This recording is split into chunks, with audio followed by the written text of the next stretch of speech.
그 요즘에 기차에서 햄버거를 먹어도 된다 안 된다로 찬반이 엄청 갈리고 있다는데 혹시 어떻게 생각하세요? 안 된다고 주장하는 사람들의 근거는 뭐예요? 너무 냄새가 나니까.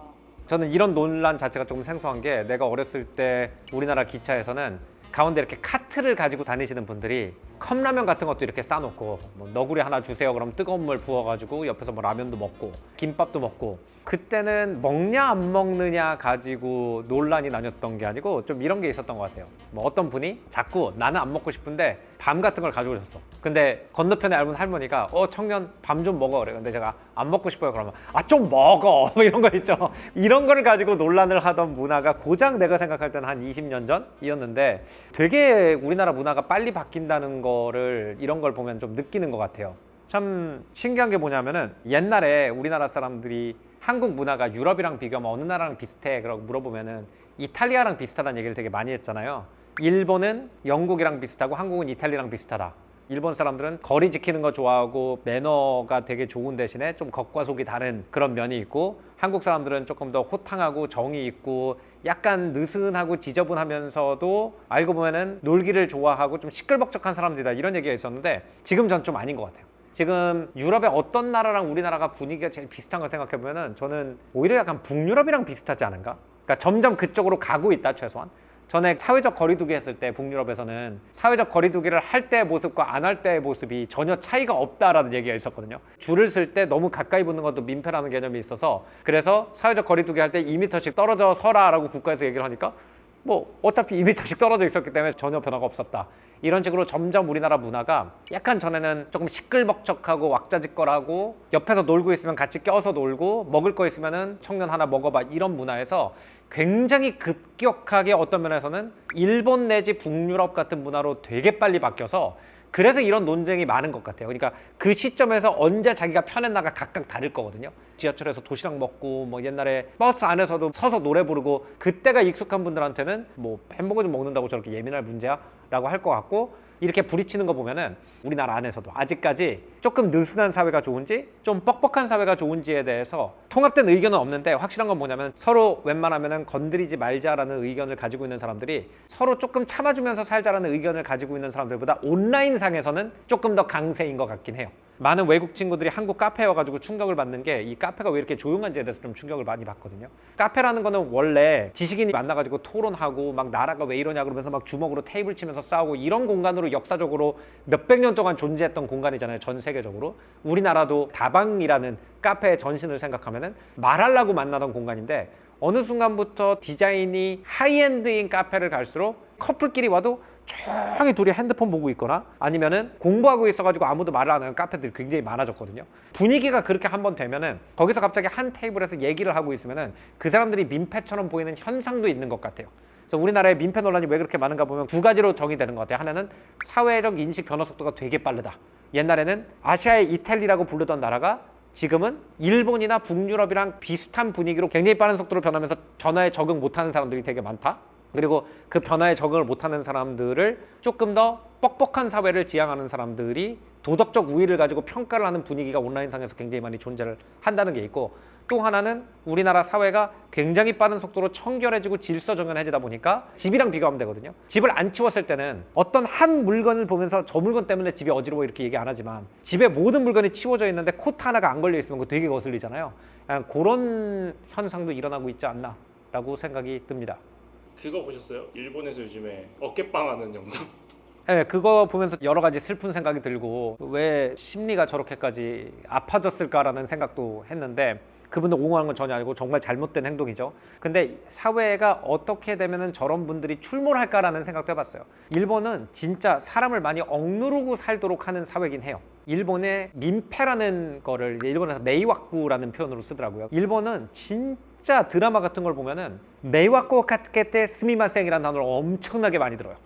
민폐 끼쳐서 죄송합니다. 그냥 몸에 박혀 있어요. 그냥 조금이라도 누가 이렇게 지나가다가 내가 핸드폰 보내고 싹 틀었는데 이 사람이 돌아가야 돼. 그러면 매화가 깎게 스미마셍, 이런 장면들이 되게 많이 나온단 말이에요. 그러니까 내가 남을 조금이라도 방해하는 거는 절대로 용납 불가한 행동이다라는 거를 전제로 깔고 사는 문화고, 남을 불편하게 하지 않는 문화는 물론 좋은 거예요, 그것만 보면은. 근데 이게 트레이드가 있어요.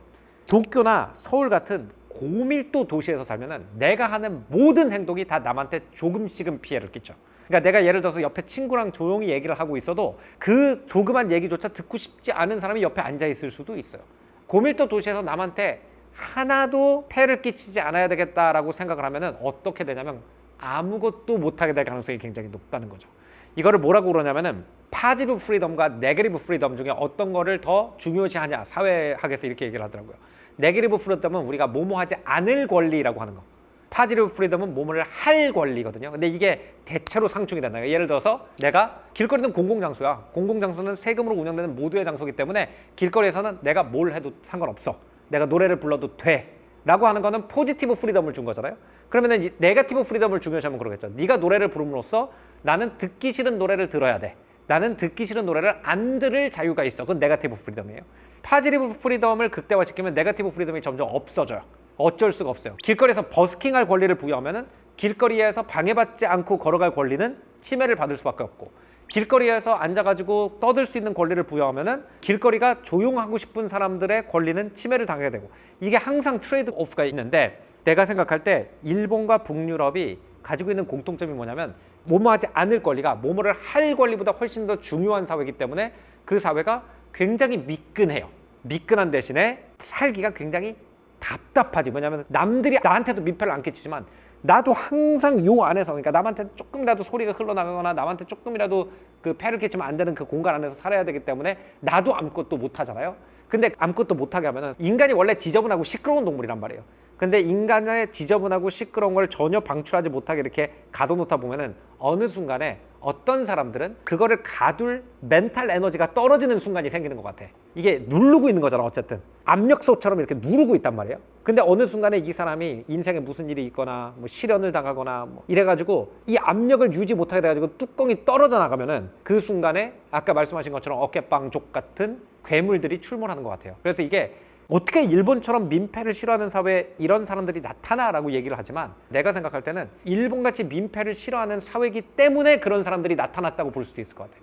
근데 우리나라도 점점 인간이 원래 지저분하고 시끄럽고 무질서한 존재다라는 걸 부인하는 사회 분위기로 점점 일본이나 북유럽처럼 가고 있는 것처럼 보이는데, 그것이 극대화되면은 결국 어디서는 빵꾸가 날 수밖에 없다. 왜냐하면 인간의 본질에 반대되기 때문에. 결과가 좋고 나쁘고가 아니고 결국은 모든 사람한테 누르고 살라고 하는 거기 때문에 누르고 살다가 폭발하는 사람 분명히 나타날 거라고 저는 생각을 합니다. 그런 사회가 계속 유지는 불가능할 거라고 봐요. 난 대표적인 게 출산율 저하도 그 대표적인 그 임팩트 중에 하나라고 생각해요. 가장 시끄럽고 더러울 때가 어린아이일 때예요. 근데 그런 사람들이 있을 때가 없다면 기본적으로 그 사회는 애를 낳지 말라고 하는 거랑 똑같은 거다.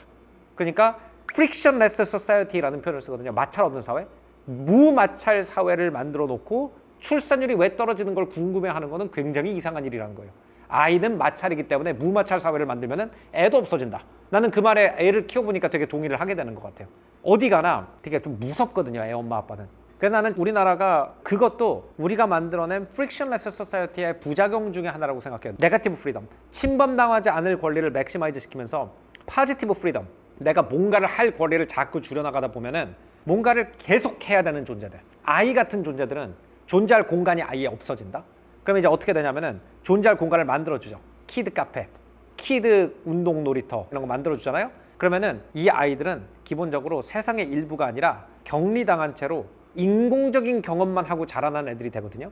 질서정연하고 깨끗한 사회 좋지만 어디까지 질서정연하고 깨끗했을 때 그것이 비인간적인 세상이 되기 시작하나, 이거에 대해서 한 번 정도는 물어볼 필요가 있다고 생각을 해요. 민폐가 진짜 그 청결의 영역까지도 가는 것 같아요. 아까 말씀하신 것처럼 애기들이 뭐 모래도 만지는 거 싫어하시는 부모님도 많이 계시고, 밥 먹으면서 묻는 것도 되게 먹을 때마다 막 닦아주면서 먹이는 부모님도 계시고. 그게 우리나라는 기본적으로 위생에 대한 관념이 특히 SNS로 건강 정보가 엄청나게 퍼지기 시작하면서부터 점점 더 민감해져가지고, 얼마 전에 방송에 나온 어떤 교수님이 우리나라 아이들에 대해서 그런 걱정까지 하시더라고요. 너무 깨끗하게 자라가지고 면역력이 떨어지는 단계가 올 수도 있다. 그러니까 어느 정도 어렸을 때 좀 지저분하게 자라서 균을 몸이 많이 접했어야지 균과 싸우는 게 습관이 돼가지고 커서도 좀 지저분한데 다녀도 안 아프고, 그런데 선진국 병이라고 하는 몇 개의 병이 있대요. 그러니까 선진국에서 이렇게 깨끗하게 키운 애들만 어른이 돼서도 걸리는 병들이 있다고 그러더라고요. 근데 그런 병이 우리나라에서도 이제 시작된다. 근데 제가 생각할 때는 우리나라가 그게 만약에 시작되면 제일 심할 것 같은 게, 나도 여러 나라에서 아이 키우는 사람들을 봤지만 우리나라처럼 애들 깨끗하게 키우는 사람들 좀 없는 것 같고, 한국인들이 되게 청결에 민감하긴 해요. 어느 정도로 민감하냐? 해외 나가면 우리나라만큼 물이 깨끗하지 않은 나라들이 굉장히 많잖아요. 투명 필터를 가져가시더라고요. 근데 그거를 눈으로 확인하면은 당연히 지저분해가지고 계속 필터를 쓰게 될 것 같아요. 그리고 옛날에는 유럽에 가면은 약간 그 유럽의 무질서하고 그 낡은 거를 낭만으로 보는 정서가 있었던 것 같은데, 여행하는 세대가 이제 밀레니얼들보다는 젠지들이 많이 가는데 비위생적이라고 느끼는 댓글이라든지 영상 같은 게 가장 인기도 많고 댓글도 그런 댓글이 되게 많아요. 가니까 지저분하더라. 그 얘기는 뭐냐면은 어느 순간에 한국인들이 사회를 판단하는 기준에 위생이 거의 넘버 원이 됐다는 거예요. 기본적으로 깨끗하지 않은 곳은 살 수가 없는 곳이다. 근데 깨끗함이라는 게 제가 생각할 때는 대표적인 네거티브 프리덤이에요. 위생이라는 네거티브 프리덤을 갖다가 극대화시켜 놓으면은 어떤 파지티브 프리덤들이 줄어드나를 보니까 땅에 앉는 것 같은 걸 잘하네요. 근데 땅에 앉는 게 우리가 보면 땅에 왜 앉아? 이럴 수도 있죠. 근데 땅에 앉는 게 사실은 그 도시의 분위기에 땅에 눕거나 앉아 있는 게 굉장한 여유를 부여하거든요. 우리가 대체로 막 미국 캠퍼스 같은 거 사진 찍어 놓으면은 야, 저 사람들 여유로워 보인다. 왜 그래요? 아무데나 들어 누워 있기 때문에 그런 거잖아요. 벤치에 들어 누워 있고 학교 앞에 있는 계단에 그냥 앉아가지고 숙제하고 있고 이런 걸 보면서 여유롭다 라고 생각을 하잖아요. 근데 청결이라는 네거티브 프리덤을 극대화시키면은 어떻게 되냐면은 그 모든 게 불가능해지거든. 앉으라고 되어 있는 의자에만 앉아야 되거든요. 얼마 전에 그 BTS 광화문 콘서트 갔다 왔어요. 해외 인플루언서들이 있는 구역이 있었어요. 거기 있는데 7시까지 입장 마무리하고 BTS가 8시에 입장을 했기 때문에 1시간 동안 아무것도 안 하는 시간이 있었단 말이에요. 근데 한국인들은 웬만하면 바닥에 안 앉잖아요. 그냥 길바닥이에요, 거기가. 근데 한국인은 다 서 있어, 1시간 동안. 근데 거기 와 있는 외국 인플루언서들 다 깔고 앉아가지고 카드 돌리고 있더라고요. 이 친구들은 바닥에 앉는 걸 지저분하고 생각하지 않기 때문에 거기 주저앉아가지고 그게 자기네 카드 테이블이 된 건데, 동아시아 사람들은 신발을 벗고 사는 문화 이런 것도 있어서 그렇겠지만 안 앉더라고요. 안 앉으니까 1시간 동안 되게 서먹서먹하게 좀 이렇게 있게 되는 그런 분위기도 보면서 아, 우리가 뭔가를 얻으면 뭔가를 잃는구나. 깨끗해지는 걸 얻은 대신에 아무데나 퍼질러 앉아가지고 모르는 사람이랑 즐길 수 있는 문화, 그게 분명히 있었거든요. 어떻게 이렇게 빨리 이게 변했지? 저는 이게 너무 신기하고, 옛날 한국과 지금 한국을 비교해 봤을 때 지금 한국이 옛날 한국보다 100% 살기가 편하냐라고 그러면 저는 확답은 못 하겠어요. 물론 뭐 길거리에서 담배 냄새 안 나고 좋은 것들도 많아요. 그러나 그때 한국과 지금 한국 중에서 어디가 더 살기 재밌고 더 신나고 더 흥이 있고 더 문화가 꽃필 수 있는 환경이었냐고 생각하면은 저는 솔직히 말해서 옛날이 더 그랬지 않았을까라는 생각도 살짝 들긴 해요. 약간 보헤미안한 매력이 그때 더 있었다. 지금은 나를 표현할 수 있는 공간은 거의 없다. 그래서 되게 신기한 게 뭐냐면은 지금 우리나라 K-팝이 엄청 성장하고 있잖아요. 어떤 도시 안에서 자란 사람들이 이런 문화를 만들어나고 있냐 그러면 80년대, 90년대, 2000년대 초반에 서울이 문화의 자양분이 될 수 있는 공간이 훨씬 더 많았다고 생각을 해요. 지금까지 문화를 생산했던 공간들이 어디냐 그러면 이태원. 그 이태원이 어떤 공간이었는지를 알고 싶으면 1990년대에 진짜 난장판의 끝판왕 이태원 풍경 이런 영상 가끔씩 올라와요. 90년대 이태원. 진짜 맨날 길거리에서 패싸움 나고 소리 지르고 술 먹고 길거리에 뻗어 있고 그런 동네가 우리나라의 지금 문화인들이 생선된 어떤 콩나물 시루 같은 곳이거든요. 아니면은 된장 항아리 같은. 그리고 그 다음에 우리나라의 문화 상징하는 거 뭐 홍대 이런 데도 지금은 이렇게 쇼핑몰처럼 됐지만 옛날에 그런 데에서 뭐 반지하에다가 힙합 좋아하는 사람들이 미군 부대에서 어떻게 구해온 갱스터 랩 뮤직 틀어놓고 조그만 한 20평짜리 방에 막 사람들 100명씩 들어가가지고 춤추고 이러면서 한국 힙합, 국힙의 근본이 만들어진 거잖아요.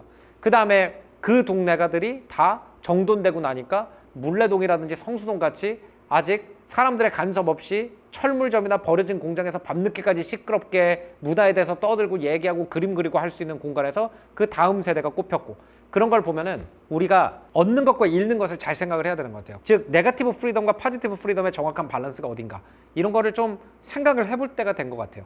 네거티브 프리덤이 왜 이길 수밖에 없냐면 온라인에서는 이거는 모든 사람 동의가 가능해서 그래. 엄청 소음이 심하고 막 차가 방방거리고 앞에서 스트리트 콘서트 하는 데서 살고 싶어요 이런 사람은 아무도 없거든요. 그러다 보니까 이거는 합의가 가능해. 온라인 안에서 아, 나 시끄러운 거 싫다. 동의.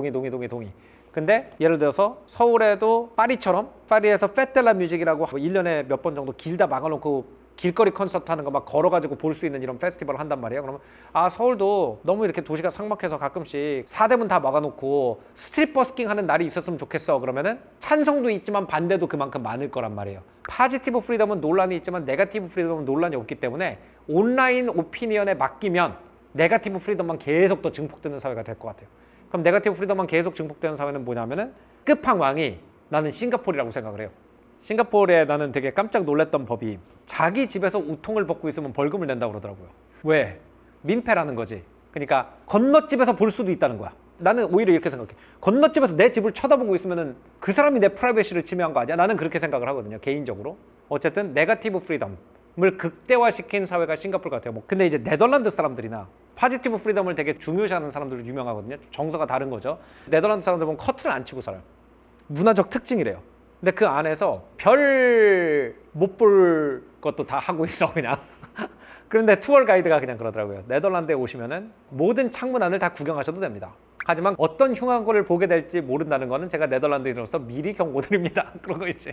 그러니까 난 내 인생 살고 있고 그냥 갈 길 가세요 라는 문화가 있고, 포지티브 프리덤을 극대화시키는 문화가 있고 네거티브 프리덤을 극대화시키는 문화가 있는데, 네거티브 프리덤이 아무래도 모든 사람이 동의하기가 쉽다 보니까 우리나라처럼 많은 사람들이 동의하는 게 가장 중요한 나라에서는 네거티브 프리덤 쪽으로 좀 끌려가는 것 같아요. 일본도 좀 마찬가지인 것 같고. 가장 좀 균형이 있는 나라가 있어요. 균형이 있는 나라는 개인 성향에 따라서 되게 다를 것 같거든요. 그래서 이게 어려운 게, 어떤 분들은 북유럽에 가면은 우리나라도 북유럽 같았으면 좋겠다. 사람들 다 프라이버시 존중하고 다 말도 조용히 하고 모르는 사람한테 말 안 걸고 버스 정류장 같은 데서 줄도 이렇게 적당한 거리 주면서 서고 난 여기가 너무 좋아. 이런 분들이 있고, 또 나같이 파리처럼 갑자기 커피 마시고 있으면 테라스 옆에 있는 사람이 갑자기 말 걸고 지나가다가 잡상했니 한번 툭 치고 지나가고 이래야지 좀 사람 사는 것 같다라고 생각하는 사람도 있을 거예요. 그러니까 그 밸런스가 다 있는 것 같은데, 그게 중요한 건 뭐냐면은, 민폐라는 건 뭐예요? 국민들한테 폐를 입힌다는 엄청나게 강력한 공공 개념이에요. 민자가 국민할 때 민자잖아요, 그죠? 근데 가끔씩 내가 조용한 성격이어가지고 내가 좀 불편한 것과 진짜 민폐인 거를 자꾸 섞으려고 하는 게 있는 것 같아요. 근데 나는 오히려 조금 다른 어프로치가 필요하다고 생각해. 내가 불편하면 이걸 꼭 민폐라는 이름으로 인터넷에 올려가지고 정당화시킬 게 아니라, 내가 불편하면 내가 불편하다고 말을 할 수가 있어야 된다고 생각을 해요. 근데 인터넷 보면은 제가 가장 좀 희한하다고 생각하는 글이 이거예요. 이거 화내야 되는 상황인가요? 이거 불편해야 되는 상황인가요? 남이 그걸 어떻게 알아요? 근데 그거를 인터넷에 올리는 의도가 뭐냐 하면은, 내가 가지고 있는 지금 분노와 불편함이 사회적인 정당성이 있다라고 그거를 한 차원 승격시키려고 하는 노력인 것 같아. 입구에서 어떤 커플이 싸우고 있어. 근데 내가 지금 바빠 죽겠는데 앞에 막혀 있으니까 짜증나는 사람이 있을 수 있어요. 나도 짜증 날 것 같아. 근데 이거를 올려가지고 내가 지금 느낀 감정이 민폐 때문 아닌가요? 라고 하는 순간 모든 사람이 공유하는 분노의 일부가 되기를 원해서 이게 사회적 정당성을 띠기를 원하는 것 같아요. 그러나 나는 오히려 이걸 조금 거꾸로, 이 포지티브 프리덤과 네거티브 프리덤의 밸런스를 맞추려면 우리 사회가 어떻게 다뤄야 되는가 하면, 나는 너무 화났어요 라고 하면 그 사람이 화나는 걸 인정해주는 분위기가 돼야 된다. 내가 불편했어요. 그러면은 그것도 인정을 해주자는 거예요. 아, 불편하셨구나. 너만 불편했어 이러지 말고, 너만 불편했어도 불편한 거잖아. 너만 불편했어를 너는 불편했구나로 바꿔주면 되는 것 같아요. 그러면 우리 모두 다 불편했잖아 라고 호소를 할 필요가 없어져. 작가님이 조금 바라는 사회는 어떤 느낌이에요? 나는 딱 한 2012년 정도가 밸런스가 좋지 않았나. 어느 정도 좀 정도 좀 있고. 그러니까 좀 공존했죠. 정돈과 혼돈이 어느 정도 공존했던 것 같아요. 그때까지만 해도. 그래서 앞에 보면은 쫙 이렇게 멋진 건물이 있어도 뒷골목 들어가면은 약간 무너져가는 맛집에서 할머니가 좀 서비스 주고 뭐 약간 이런 것도 다 한 맥락이거든요. 그러니까 도시가 어디까지 정비되고 규칙화되냐는 문제인데, 지금은 정돈된 면적이 점점 넓어지다 보니까 오히려 이런 인간의 삶에 필연적으로 있어야 되는 혼돈됨이 어디에 있을까라고 생각하면은 일단 서울 안에서는 거의 없다.